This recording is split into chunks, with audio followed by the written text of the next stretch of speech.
सब गोटा के हम सादर प्रणाम करै छी, अभिनंदन करै छी और हम अपन किछु छंद के साथ अपन परिचय दे अपन कविता शुरू करब।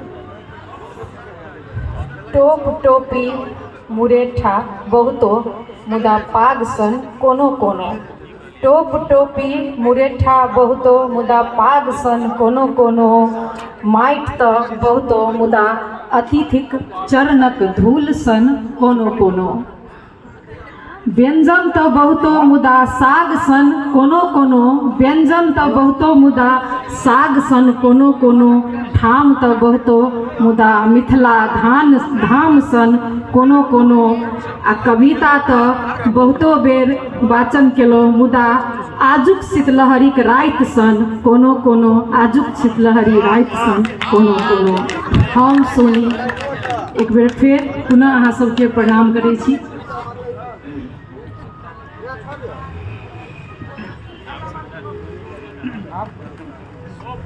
शीर्षक अछि अखुनका शुभचिंतक।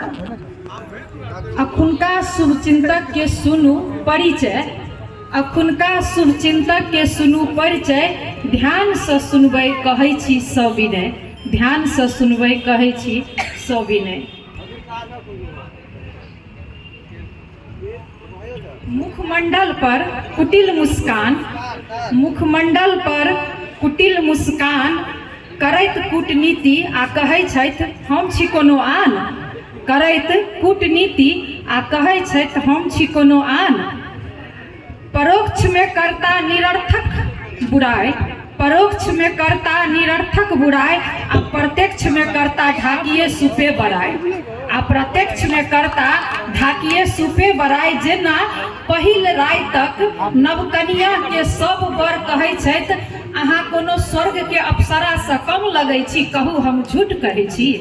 अहाँ स्वर्ग के अप्सरा से कम लगै छी कहू हम झूठ कहै छी। धैर्य धरू और अछि शुभचिंतक के बखान। धैर्य धरू और अछि शुभचिंतक के बखान। मात्र अहाँ सब लिअ एहि रचना सँ शुभचिंतक के संज्ञान। मात्र अहाँ सब लिअ एहि रचना सँ शुभचिंतक के संज्ञान। बेरू पहर जिनका लग करै छथि बुराई। बेरू पहर जिनका लग करै छथि बुराई।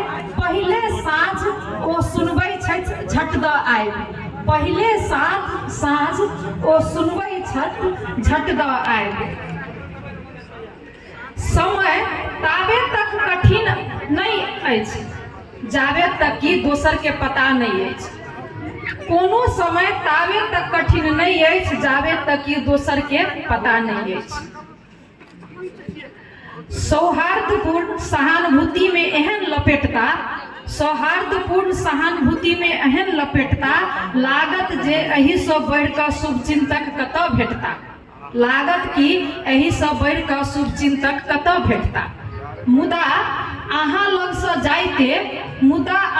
सँ जाइते अहाँ के दुख दर्द के नून मिर्चाई लगा कऽ आ चीनी के चाशनी में डुबा कऽ। मुदा अहाँ लग सँ जाइते अहाँ के दुख दर्द के नून मिर्चाई लगा कऽ आ चीनी के चाशनी में डुबा कऽ कम से कम 5 लोक में जानकी मंदिर के प्रसाद जका तो जरूर बंटता। कम से कम जानकी मंदिर के प्रसाद जका तो जरूर बंटता।